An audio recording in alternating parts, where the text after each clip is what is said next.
Hi everybody, my name is Karen Fabian and I'm the founder of Bare Bones Yoga. And if you've been watching my videos for a while, you know that I focus on anatomy. That is my passion, my joy, helping teachers understand anatomy so that they can share it in easy to understand ways with their students. And my knowledge of the kinds of things that trip up yoga teachers has to do in large part with teachers telling me that they just don't feel confident when they teach because they lack an understanding of anatomy. So one of the things I love to do when I work with teachers is really kind of shore them up on the types of tools that they have available to them. And this is something that's often missing in training. Training programs for yoga teachers often involve a lot of sharing of information. But oftentimes what's lacking are the specific tactical skills that teachers need and really a way to take that knowledge and translate it into tactical skills. And when I refer to tactical skills, what I mean is the stuff you do when you teach, right? And so let's think about what are the two main things that you have available to you as tools as a teacher. Well, you've got the cues that you say, the cues you use, and you've got the sequence you provide. So I think about the sequence as the container and the cues are inside the container. And what you're saying is extremely dependent upon what you know. Now you can certainly teach by just repeating stuff that people told you to say, but I promise you over the long term that can be exhausting and it can really chip away at your confidence because you really are just repeating stuff. And ultimately, if someone asks you a question, you can't really answer them, or even just from an integrity point of view, you know that you're just parroting things. You're not really knowing them. And so that's why it can be really helpful to devote time specifically to learning anatomy. And that's why my program, the Blueprint Learning Program, is 100% about anatomy because let's face it, it's a movement practice. If we don't know anatomy, all that other stuff we know isn't really going to help us. So what I want to do today is I want to talk about the 4 kinds of cues. So this is a tactical skill that I teach teachers. 4 types of cues that you can use. I want you to imagine you're going into class and you have this kind of tool belt around your waist and you're going to make a choice of the kinds of cues that might be helpful in today's class. Now it might be because you're going into class and you're thinking, I'm going to teach in this particular way. Or it might be you go into the room and you just kind of sense what the vibe is. Or it might be that throughout the class, you're bouncing from one type of cue to another, depending on what you're seeing in your students. So let's say you walk into class, people start practicing and you realize it's a really mixed group. You have some people that know yoga well and some people that are raw beginners. You might make a decision based on that. There could be a host of things that are the catalyst to you making the decision you're making. But again, if you don't have a set of tools available to you, you're just going to be up there kind of rattling off things without knowing if it's really hitting the mark. So the 4 kinds of cues that you can give are action cues, alignment cues, anatomy cues, and feeling-based cues. And I'm not going to go into all of them in detail. I want to specifically focus on anatomy-based cues. Anatomy-based cues are just what they sound. They speak to the anatomy. And I want to talk about that in the context of one particular pose to give you a feel for what it looks like. So let's say I'm teaching, and I'm not doing yoga, I'm teaching yoga, but I'm going to show you how it looks. Let's say I say to people, step your left foot forward, drop your back heel down, reach your arms up in the air. So those are all action cues. Then let's say that I cue them, open your arms out wide, coming into warrior 2, and stack your shoulders over your hips and stack your front knee over your heel. So those are alignment-based cues. They speak to the shape.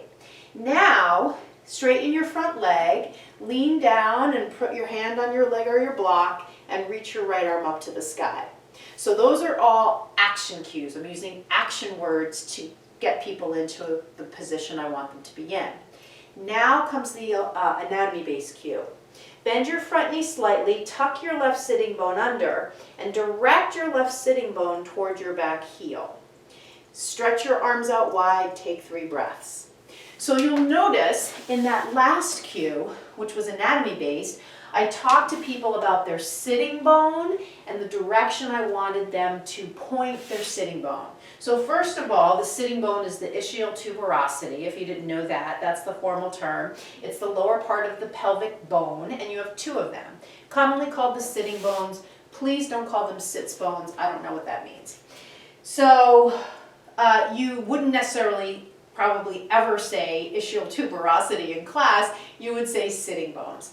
So here, what you're asking people to do is direct their left sitting bone towards their back heel. So by bending the front leg, tuck the left sitting bone, direct it towards the back heel, straightening the front leg. So why am I asking people to do that? Why could I possibly be talking to them about that action? Well, if you'll notice, when I have them, or when I do it in my body, the hip rolls open versus rolling in. So take a look at it here. If I bend the front knee a little bit to get more mobility at the hip, because if my knee is locked, it's going to be hard to move here. Bend the knee a little bit, tuck the left sitting bone under, direct it towards the back heel. So this thigh is rolling open, therefore this hip is rolling open, or the converse. The thigh is rolling because the hip is rolling. When I say rolling open, what's the anatomical action?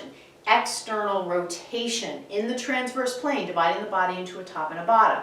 So now we can look at who does external rotation. So it's muscles in the posterior hip, the back of the hip.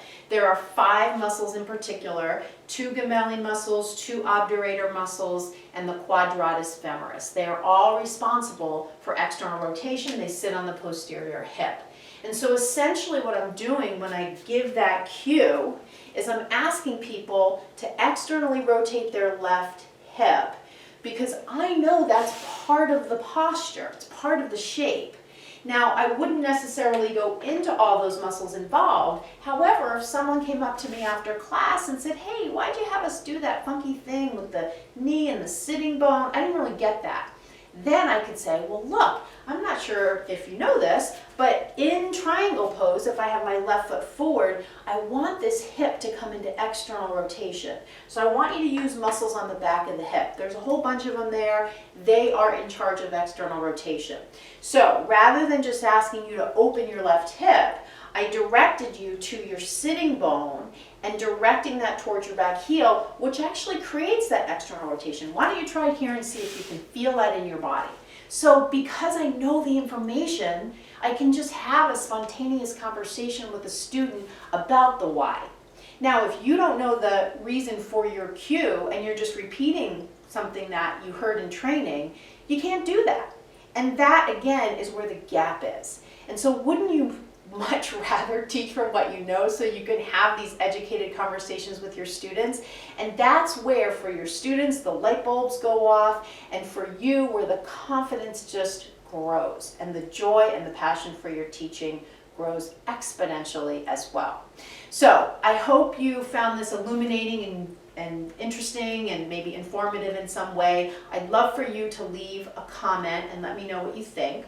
And then also, if you'd like to enroll in my Blueprint Learning Program, the next time enrollment opens up, which won't be till next year, in the early part of next year, first quarter, all you need to do is get on the waiting list. Just go to my website, and right on the homepage you'll see the link to the wait list. The website is barebonesyoga.com. So thank you so much for watching. Click thumbs up, click like to subscribe, and I can't wait to see you in the next video. Thanks again. Namaste.